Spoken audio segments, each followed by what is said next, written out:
네, 안녕하세요. 황준원입니다.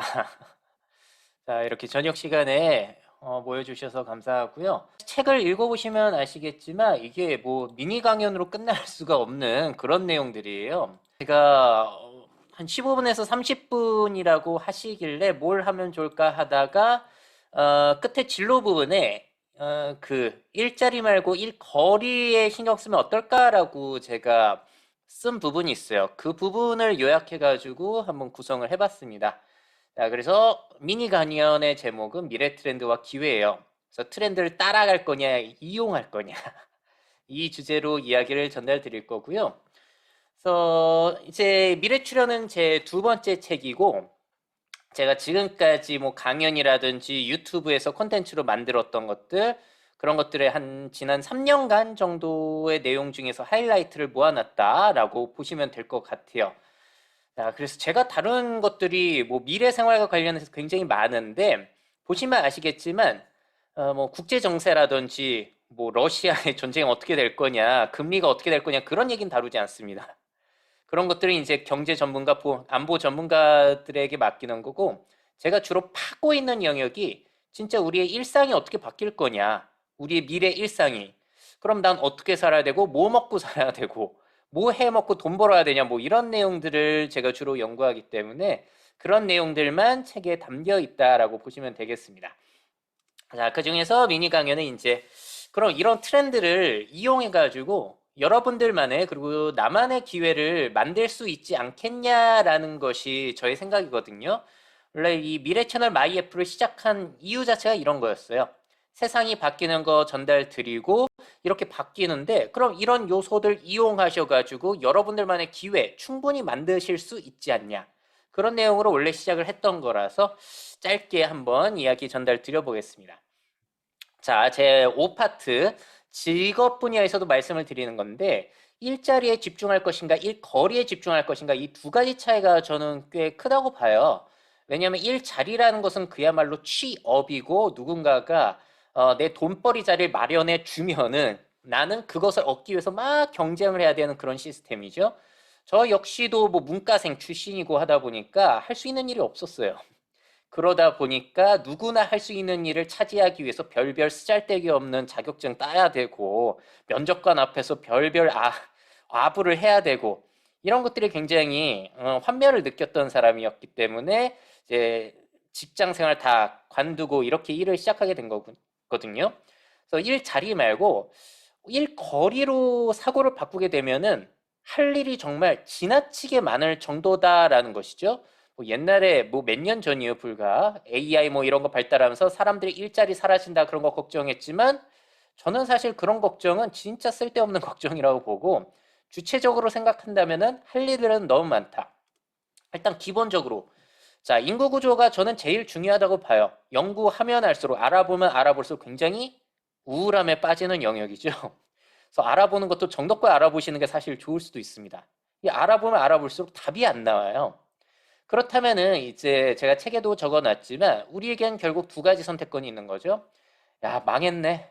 아, 그냥 대충 살아. 이렇게 하는 수도 있고요. 뭐 그렇게 살아도 상관없고. 두 번째는 이제 어차피 이렇게 바뀌어서 문제점들이 많이 생길 거니까 이제 여기에 맞춰가지고 내가 사업 기회라든지 창업 기회라든지 창직 기회, 투자 기회를 만들면 되지 않냐. 뭐 이런 두 가지 방법이 있을 것 같습니다. 사실 실버 산업이라고 하면 예전부터 얘기 나왔던 거예요. 신선할 것도 없죠. 근데 제가 그래프로도 책에 실어놨는데 우리 80세 이상 인구만 한번 볼게요. 예전에 얼마 안 됐어요. 2001년에 50만 명, 2012년에 100만 명, 2022년 올해 이제 200만 명 돌파되고요. 앞으로 이제 계속 늘어납니다. 그러니까 예전에는 숫자가 그렇게 실버 산업이 제대로 성장하기에 그렇게 숫자가 많지 않았다면은 앞으로는 그 숫자가 어마어마하게 커지는 거죠. 한국 안에서만 봤을 때도. 자, 왜 그런지 아시겠어요? 자, 우리나라에서 제일 머릿수가 많은 연령대가 바로 50대, 40대 이분들이세요. 자, 이분들이 지금은 젊기 때문에 실버 산업이 그렇게까지 성장이 안 될 수 있어요. 근데 앞으로 어떻게 되는 거죠? 가장 머릿수 많은 이분들이 늙어가시게 되면은 실버 산업은 당연히 커질 수밖에 없다는 거. 자, 지금 40대, 50대가 70년대생, 60년대생 분들이신데 보시면은 10대 아이들 같은 경우 지금의 10대 아이들은 앞으로 50년이 지나도 우리나라에서 다수가 아니에요. 저는 이걸 볼 때마다 사실 답답합니다. 깝깝하고 야, 애들 입장에서 생각을 해보게 되면은 야, 얘네들이 진짜 미래의 길을 펼 수 있을까? 1인 1투표권, 민주주의라는 게 얘네들한테 맞는 거야? 그 얘네들 부양부담은 도대체 무슨 의미가 있는 거지? 얘네들은 원하지 않아서 태어났는데 부양할 사람들만 많은 거예요.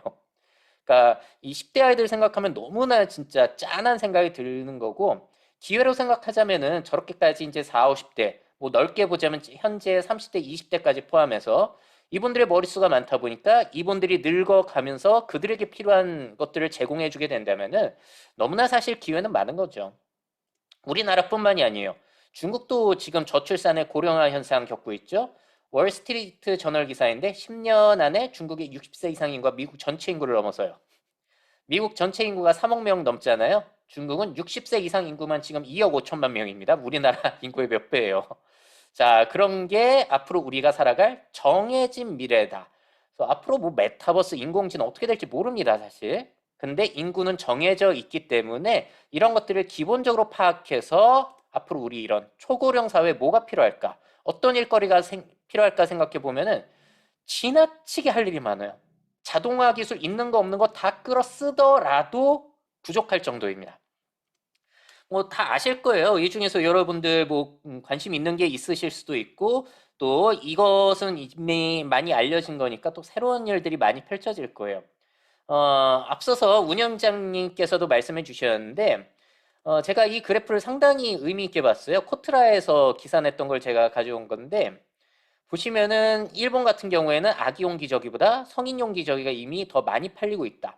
이걸 왜 제가 주의 깊게 보냐? 소비 타겟 자체가 완전히 바뀌니까요. 일본, 한국, 중국 일단 세 나라만 보더라도 너무나 큰 변화죠.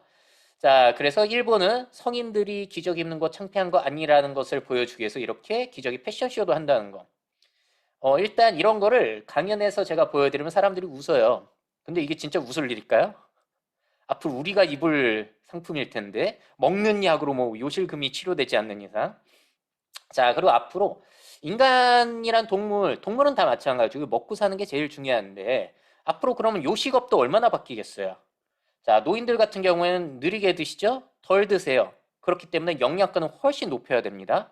그러면은 여러분들이 나중에 한 2, 30년 뒤에 자영업 음식점을 창업한다고 해보세요. 누구를 위한 음식을 내놓는 게 더 잘 될까요? 결국에는 지금 현재 50대부터 20대 그 사람들이 늙어가면서 필요한 음식 해야 돼요. 자, 그래서 요거는 좀 첨단 방식입니다. 독일의 바이오준, 제가 책에도 적어놨는데 필요한 영양소를 이렇게 닭다리 모양으로 뽑는 거예요.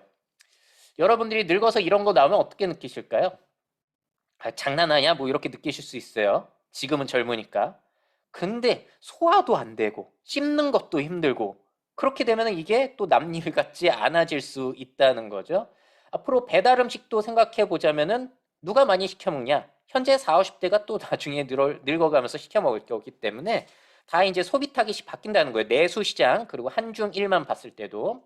그래서 이미 뭐 연화식이라고 해서 부드러운 음식들 같은 고기지만 부드럽게 만들어야 돼요. 거기에다가 이제 맛까지 더욱더 감쪽같이 추가하게 된다면 더욱더 잘 될 가능성이 있는 거죠. 자, 그리고 책에도 제가 앞으로의 노인은 지팡이가 아니라 저런 입는 로봇을 입고 다니면서 계단 오르고 내리기 쉽게 할 수 있다라고 말씀드렸는데 삼성전자가 전화 몇 달 전인가요? 지난달인가 주주총회에서 발표했죠. 저 잼스라는 외골경 로봇을 상반기 중에 출시한다. 삼성이 저런 걸 왜 만들겠어요? 자, 앞으로 고령 시대에는 저런 것들이 꽤나 잘 될 수 있다. 그럼 이걸 보면서 지금 또 드는 생각은 이런 겁니다. 빈부격차에 따라서 돈 있는 노인들은 저런 거 첨단 제품 입어가지고 쌩쌩하게 다니면 이제 좀 소득이 떨어지신 분들, 돈 없으신 분들은 저런 것도 입지 못하고 그런 문제점이 생겨날 수도 있겠죠. 자, 그리고 제가 고령화 시대에서 제일 좋아하는 사례가 이겁니다. 뷰티 터치 테라피스트라는 건데 일단 화장품 산업이 우리나라에서 뭐 에뛰드 하우스, 미샤 그런 거 망해간 지 오래됐잖아요. 예전에 제가 대학생 때가 한 20년 전만 하더라도 길거리에 에뛰드 하우스, 미샤 그런 거 진짜 많았어요. 로드샵. 지금은 찾으려고 해도 뭐 그런 데 들어가 있죠. 올리브영 같은 데 조그만 코너로. 자, 앞으로는 고령자들이 늘어나게 되면서 화장품의 타겟 자체도 뭐 기능성 화장품 이런 식으로 바뀔 텐데 단순히 뻔하게 화장품을 예쁘게 하는 산업 말고요. 저는 이 심리치료 사업이 너무 좋았어요.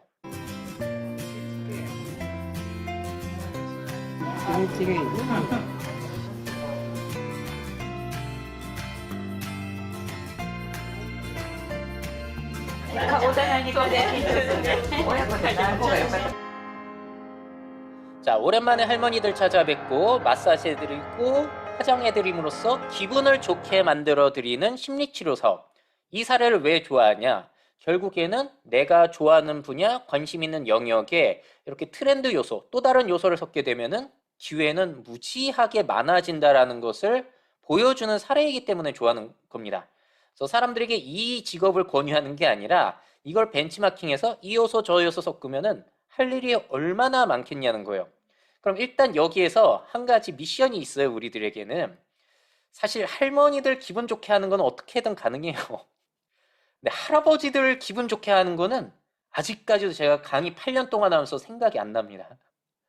할아버지들 기분 좋게 해주는 건 딱 하나. 할머니들 소개해드리는 거라든지 그런 거밖에는 없거든요. 특히나 여러분들 아시겠지만 사회성이 떨어져요. 할아버지들은 특히나 남자들이 이제 늙어가게 되면은 그러면 고독사에 대한 위험이라든지 고립감이 훨씬 더 커질 텐데 그분들은 어떻게 하면 그런 심리를 좀 더 좋게 해드릴 수 있을까? 심리 그분들이 분노에 차고 그러면 무슨 일이 펼쳐지는지 아시죠? 노인 범죄율이 증가해요. 궁지에 몰린 사람들이 뭐 하겠어요? 뭐 불내고 폭력하고 이런 일들이 늘어날 수 있기 때문에 굉장히 중요한 문제입니다. 근데 아직까지도 모르겠어요. 할아버지들은 뭘 해야 좋아할까? 이런 것들도 남아있는 기회라고 볼 수 있겠고요. 자, 인구뿐만이 아니죠. 우리 기후위기 어떡할 거예요, 이거? 여러분들 제가 강의 다니면서 늘 물어봐요. 여러분들은 기후위기가 앞으로 나아질 것이라고 보십니까? 심각해질 것이라고 보십니까? 대부분 뭐라고 대답할지는 다 아시겠죠? 다 심각할 거라고 얘기하세요. 최근에 나온 IPCC 보고서 이제 또 제가 다 촬영해가지고 제 유튜브 채널에도 토요일에 올라올 건데 심각합니다. 좋아질 기미가 안 보여요, 사실. 자, 그러면 이거 어떡할 거냐? 우리의 목표는 일단 산업혁명 이전보다 1.5도를 막겠다는 건데 그럼 1.5도 높아지게 되면 어떻게 되는데? 현재 지금 1.09도 높아졌어요. 그랬음에도 불구하고 폭염 상황, 10년에 한 번 있을까 말까 한 폭염 상황이 2.8배 증가됐고요. 그리고 이게 1.5도 증가되면 4.1배, 2도면 5.6배 이런 식으로 막 증가하게 돼요. 그뿐만이 아니라 가뭄이라든지 홍수에 대한 빈도들도 늘어나게 될 거고 생태계 다양성이 파괴되고 그렇게 되면은 우리의 식탁 물가 지금 러시아 우크라이나 전쟁 때문에 밀 가격이 높아졌잖아요. 근데 앞으로는 그 이외에 다른 우리나라에서 여러 가지 작물을 수입해서 먹게 되는데 그런 것들의 가격이 뛰게 된다? 이거는 진짜 심각한 문제가 일어날 수밖에 없어요. 참고로 우리나라 곡물 자급률은 20%밖에 안 됩니다. 나머지 80은 해외에서 수입을 해오고 있어요. 결국에는 안보와 관련된 문제라고 볼 수 있겠고요. 또 빌 게이츠의 기후재앙을 피하는 법에도 이런 심각한 내용이 나와요. 지금 코로나 같은 팬데믹 때문에 1년에 10만 명당 14명이 사망한다면은 온난화 때문에 앞으로 20세기 중반이면 똑같은 수의 사람이 사망하고 21세기 말이 돼가지고 이제 온도가 2도, 3도 이렇게 높아지면은 75명, 훨씬 더 많은 사람들이 사망할 수 있다라는 거. 이거는 사실 뭐 거의 저는 정해진 미래라고 봅니다. 저는 그렇게 사실 인간을 믿지 않아요. 인간을 그렇게 이타적인 동물이라고 보지 않기 때문에 그리고 요즘 세상 돌아가는 걸 보게 되면은 단기적인 이익에 빠져 있지 누가 장기적으로 뭘 그렇게 생각하는 사람 많지 않습니다. 그래서 저는 이 분야에서는 상당히 암울하게 세상을 보고 있기는 해요. 그럼 여기서 또 결정해야 되는 거죠. 아, 망했어 하고 그냥 자포자기 할 거냐, 이거를 또 기회 삼을 거냐. 재미난 자료 또 하나 보여드리자면 이게 또 코트라의 분석한 자료인데 지금 미국 실리콘밸리에서는 기후 기술에 대한 이 거래액이 엄청나게 늘어나고 있다는 거예요. 2012년 10억 달러였던 게 벌써 160억 넘어가고 2021년은 지금 통계가 안 나와서 그런데 이것보다 넘어선 거죠. 제일 이제 투자가 많이 일어나는 쪽은 교통 물류 분야, 두 번째는 기반 기술, 세 번째가 농업 분야. 농업 분야 중에서 제일 많이 투자받고 있는 곳은 배양육이라든지 그런 대체 단백질 산업이라고 합니다. 자, 결국에는 이게 우리에게는 정말 생존의 문제이기 때문에 이게 필수적인 산업이 될 수밖에 없다는 거예요. 그 중에서 주피터라는 미국의 회사가 있는데 이 회사는 이런 일을 합니다. 온도 강우량 산불 및 기타 위험에 회사 자산, 주변 환경 데이터를 결합하는 거예요. 그래가지고 그 기업 아니면 그 지역의 재난 가능성과 피해 비용을 예측해 주는 겁니다. 딱딱 이제 빅데이터 분석해가지고 이 지역 이거 이전 안 하면은 이 정도의 피해가 나요. 돈으로 보여주는 거예요. 그래서 이런 것들을 분석해 주는 건데 여기에 부사장이 이 얘기를 하더라고요. 앞으로는 이런 기후 예측 기술이 사이버 보안만큼이나 필수적인 솔루션이 될 거다. 예전에 한 15년, 뭐 20년 전만 하더라도 사이버 보안이 그렇게까지 사람들이 관심 있던 거 아니었어요. 근데 지금 필수죠. 근데 앞으로는 이 기후 예측 기술이 관공서, 기업 다 할 거 없이 제일 필요한 솔루션 될 수도 있다라는 거. 저는 상당히 공감이 됐던 이야기였습니다. 그래서 여러 가지 기후 예측이라든지 그런 것들 피해를 줄여주는 그런 산업들의 투자가 활발하게 일어나고 있다는 거고요. 자, 그리고 우리 일상생활에서도 여러 가지 기회가 일어나고 있는 것이 제로 웨이스트 샵. 사실 유럽에는 굉장히 많아요.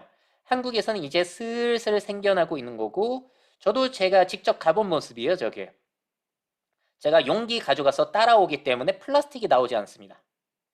보통 이 사례를 보여드리면 사람들 반응이 어떨 것 같아요? 어우, 저거 너무 괜찮은 것 같은데? 저런 거 있으면 나도 하고 싶어 라고 말은 하세요. 근데 실제로 사람들이 이용할까요? 사실 쉽지가 않죠, 이게. 생각해 보시면은 용기 가지고 다니는 거, 그리고 그것도 세척하는 거, 또 가지고 오는 거, 여러 가지 것들, 그리고 이게 또 가까이 있으면 몰라요. 멀리 있으면 또 이용하기 힘들기 때문에 이게 사실 참 쉽지 않은 부분들이 많습니다. 결국에는 그럼 이런 제로 웨이스트 샵, 사람들의 불편만 감수하라고 강요하는 게 아니라 오히려 기존의 방식보다도 훨씬 좋은 방식으로서 사람들이 이용할 수 있는 친환경적인 방식으로 되는 것이 저는 더 현실적인 방식이 아닐까라고 생각을 해요. 그래서 요즘 제가 친환경 강의에서 이런 얘기를 말씀을 많이 드리는데요. 친환경은 두 번째 쇼크였으면 좋겠다는 거예요. 무슨 말이냐면은 이 제품 예뻐서 사서 써요. 그리고 너무 유용해서 사서 써요. 성능도 좋으니까. 근데 알고 보니까 친환경이다. 이런 식으로 가지 않으면은 많은 대다수 사람들에게는 친환경 생활의 지속 가능성이 사실 떨어질 수 있다는 거죠. 그 대표적인 것이 저는 전기 자동차라고 봅니다. 사람들이 전기 자동차 사는 이유가 친환경을 위해서 불편 감수하려고 사는 건가요? 아니잖아요. 내연기관보다 이점들이 있으니까 사는 것처럼 또 다른 사례는 그런 것도 있어요. 여러분들 백화점 가면 러쉬라고 있잖아요.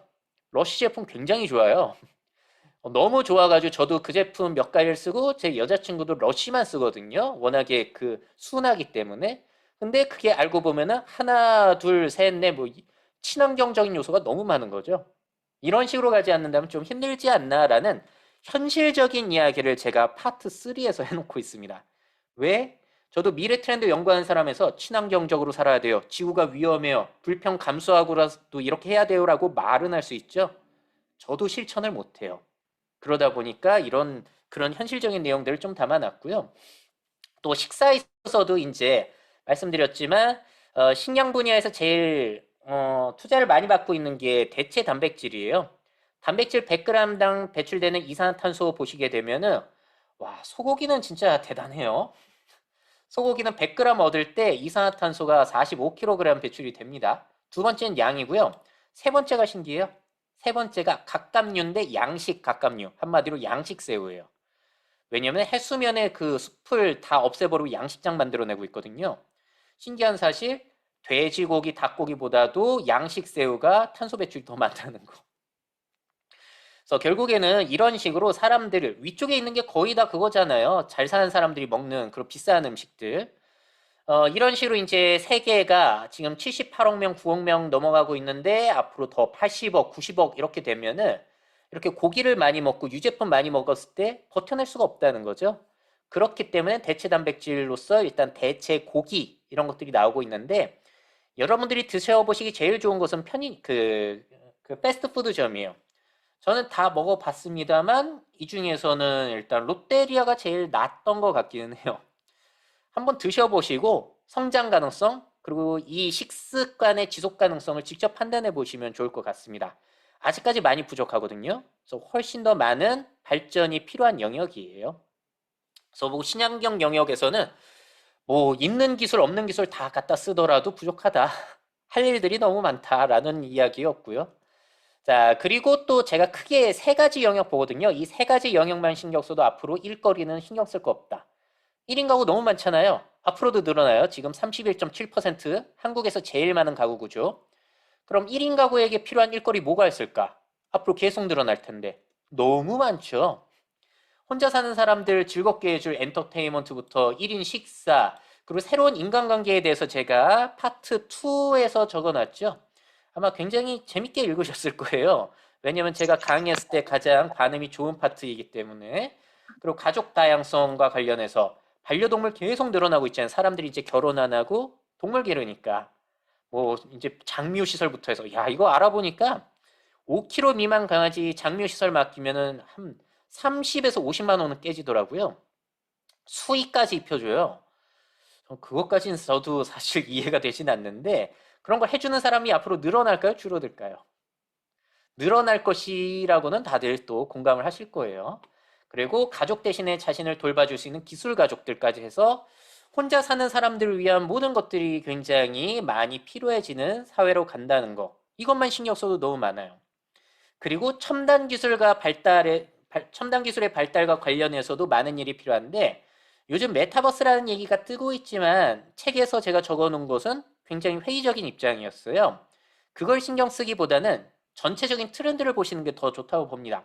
결국에는 우리의 디지털 가상 생활은 계속 커질 수밖에 없다라는 것에는 모두가 동의를 하실 거예요. 영화 레디 플레이어 1이 2018년에 개봉이 됐는데 이때만 해도 이게 메타버스 영화는 아니었어요. 그냥 가상현실 영화였지. 근데 메타버스라는 용어가 중요한 게 아니라 이러한 것들은 언제가 될지는 모르겠지만 그 기술들이 발달하면서 점점 커지게 될 것이다. 제가 재미나게 본 영상 작품이에요. 하이퍼 리얼리티라는 유튜브에 있거든요. 앞으로 스마트 글래스 여러분들이 끼게 되시면은 모든 것들이 이렇게 혼합이 되어 있는 거죠.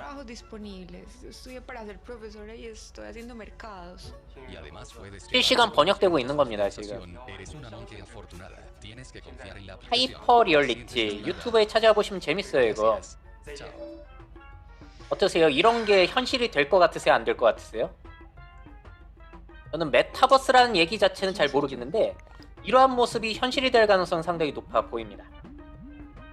자, 그리고 뭐 인공인간에 대해서는 저는 굉장히 발전 가능성 높게 보고 있어요. 왜냐면은 혹시 원소스 멀티 유즈라고 기억나세요? 옛날 마케팅 용어인데 하나 가지고 여기저기 잘 써먹을 수 있는 거.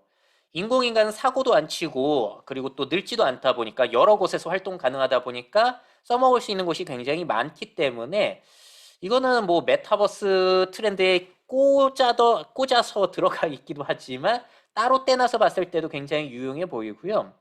저는 이 인공인간 기술 중에 제일 관심 있는 게 이거예요. 죽은 가족들을 살려내는 거. 그래서 이걸 강의에서 말씀드리면은 반응은 반반으로 갈려요. 나는 죽은 가족을 데이터를 학습시켜서 살려내겠다. 나는 안 살려내겠다. 근데 여러분들에게 한 가지 조언을 드리자면은 저도 요즘 늘 시도하고 있는 건데 미리미리 어머니 아버지의 음성 데이터는 수집해 두시는 게 좋을 겁니다.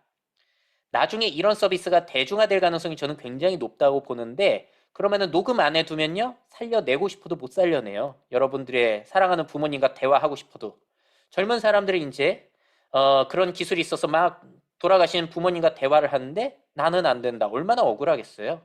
옛날 사람들이 이제 우리 엄마 아빠 동영상 없는 거 억울해하는 것처럼.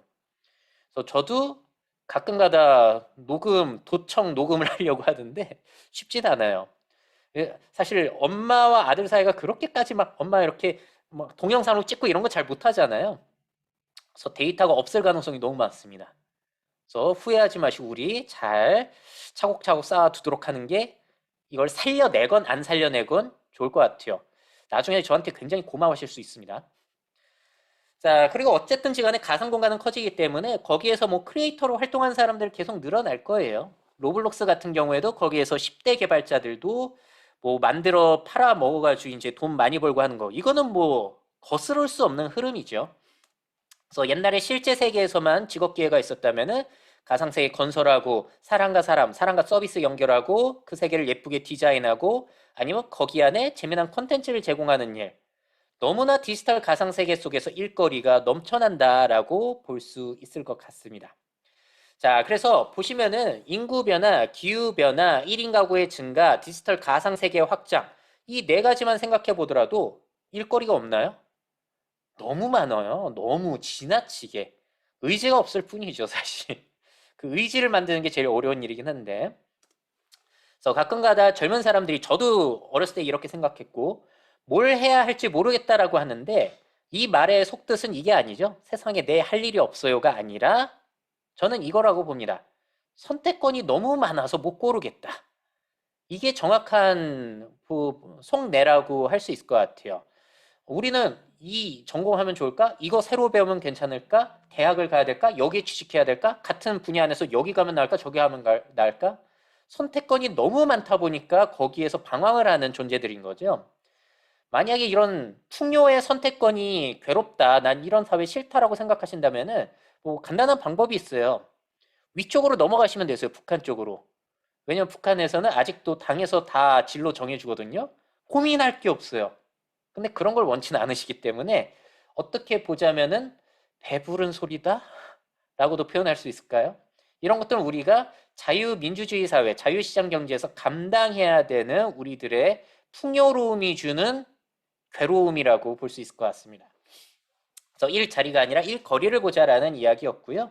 그리고 또 제가 끝부분에 이런 얘기를 드렸어요. 소모품이 될 것인가 작품이 될 것인가. 사실 이 이야기는 와닿지 않는 사람에게는 전혀 와닿지 않을 거예요. 저는 예전에 이걸 느낀 게 이 사건 때문이었어요. 백남준 전시회 갔는데 아니 뭐 이렇게 옛날 작품들이 세련돼 있어? 라는 생각이 들더라고요. 시간이 지나면 지날수록 더 비싸게 팔리겠구나. 그러면서 드는 생각이 혹시 내가 지금 하는 일이 시간이 지나면 촌스럽고 가치 없어질 일일까? 아니면 시간이 지날수록 더 가치 있어질 일일까? 그게 떠오르더라고요.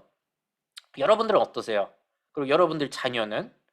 지금 막 열심히 뭔가의 노력을 하고 계실 텐데 그 일이 나중에 되면 쓸모 없어질, 촌스러워질 일일까요? 아니면은 시간이 될수록 가치 있어질 일일까요? 이게 상당히 중요한 질문이라고 봅니다. 그래서 작품화가 된다는 건 이런 것 같아요. 예전에는 아그리빠라는 정답이 있으면 누가 더 빠르게 더 정교하게 그리냐를 경쟁했던 사회예요. 근데 이런 사회에서는 내가 못하면은 이제 다음 사람이 바로 치고 올라올 수 있고 심지어 자동화 기술이 더 잘 그릴 수 있죠. 그래서 사람과 자동화 기술 누구와도 경쟁해야 되는데 이 세 그림 중에서 누가 더 잘 그린 그림인지 맞춰보라고 하면은 그 질문한 사람이 바보 되는 거잖아요.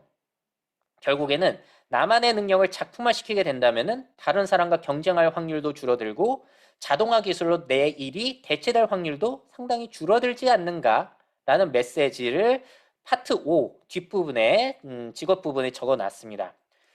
그래서 또 다른 얘기를 드리자면은 사진 인화 기술이 이제 1800년대 초반에 발달되기 시작하는데 그러면 어떤 직업이 위험에 처하게 될까요?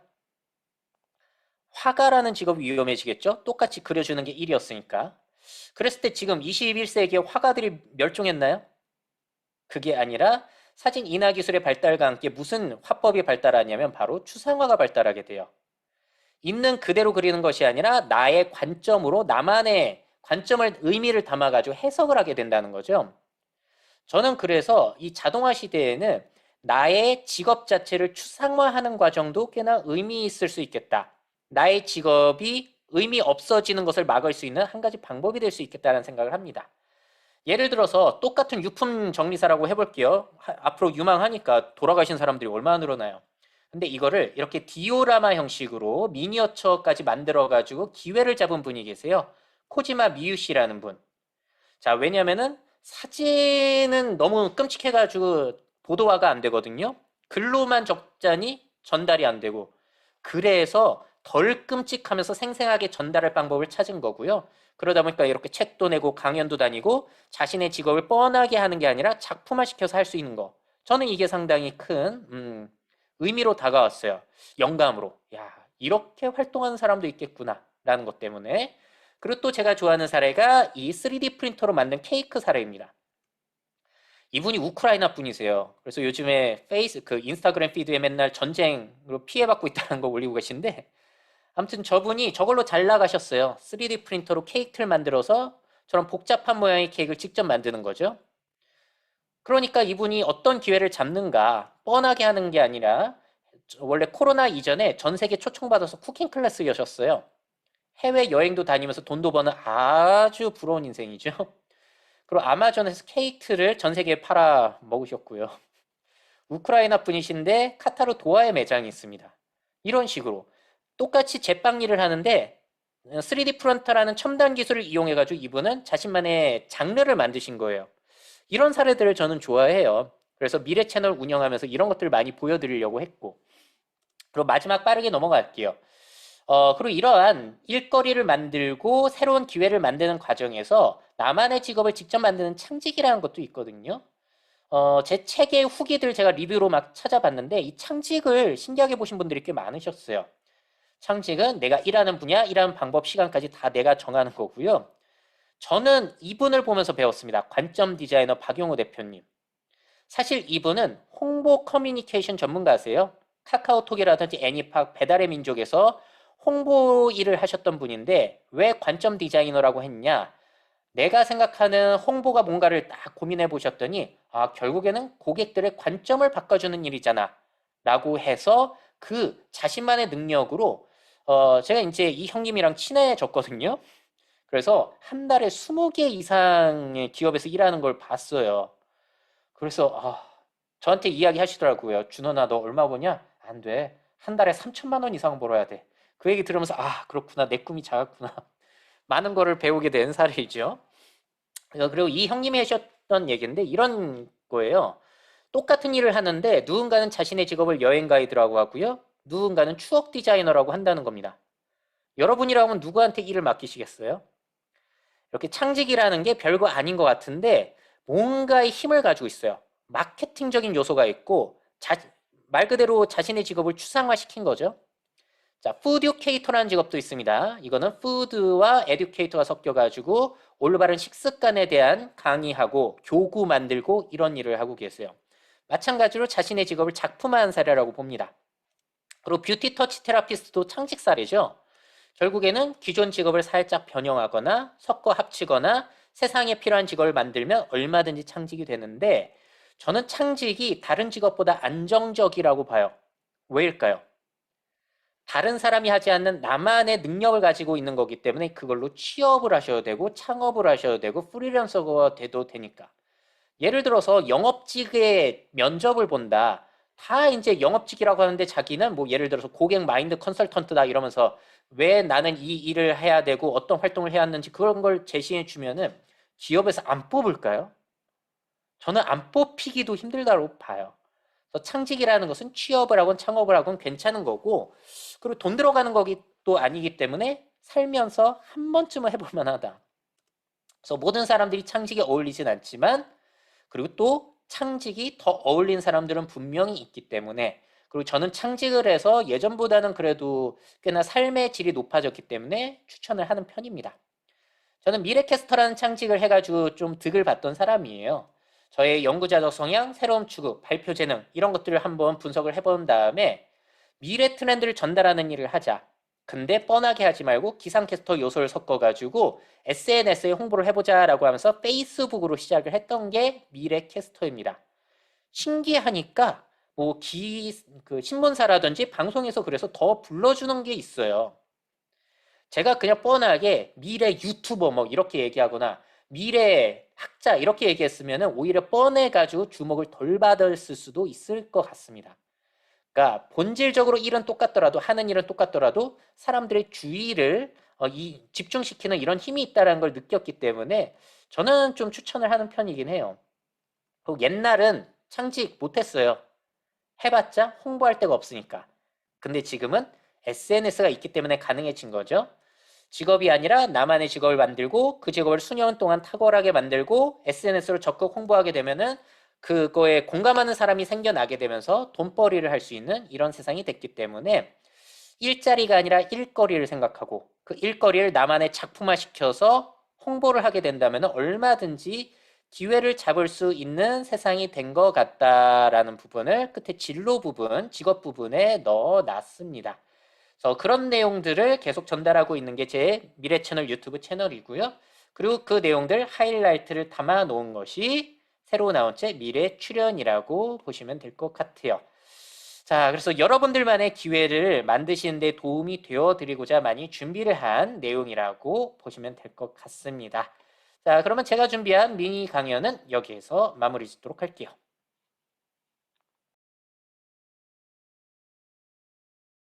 기술적인 파트는 제가 이 책에서 많이 다루지 않았는데 한 파트로 그 이유가 뭐냐면 최신 기술 발달 내용은 워낙에 빠르다 보니까 유튜브라든지 신문 기사 그런 걸로 챙겨보시는 게 훨씬 나으세요. 근데 제가 이 책에서는 인구 그리고 우리의 관계 변화 환경을 정리한 이유는 뭐냐면요. 제 유튜브 채널에는 이제 새로운 내용이 계속 올라오면서 기술적인 내용들이 많이 올라오잖아요. 근데 인구라든지 환경, 1인 가구 변화 진짜 중요한 내용인데 잘 안 올라올 거예요. 그 이유가 뭘까요? 예전에 이미 정리해서 올렸기 때문이에요. 근데 변화가 크지 않기 때문에 똑같은 내용을 또 올릴 수 없어가지고 안 올리는 것 뿐입니다. 제가 보기에는 첨단 기술에 대한 내용보다 인구, 기후, 관계 변화 뭐 이런 내용들이 훨씬 더 중요하다고 봐요. 그래서 그런 내용들을 정리한 게 이제 책에 나오는 거니까요. 책으로 보셔도 되고 아니면은 예전에 올라온 제 유튜브를 찾아봐야 되는데 워낙에 많아서 찾기가 힘드실 거예요. 그래서 미래 할 때 너무 기술적인 것만 생각하지 마시고 일단 기본적으로 인구와 기후 변화 그리고 그 밖에 우리 생활 속에서 발생하는 여러 가지 것들이 다 영향을 주는 것이기 때문에 그런 것들을 다시 말씀드리지만 따라가자가 아니에요. 왜? 따라가면은 우리 정신없어서 못 따라잡아요. 이거 했다가 아니라고 하면 또 이쪽으로 가고 이쪽으로 가고 이쪽으로 가고 그렇게 살긴 너무 힘들 것 같거든요.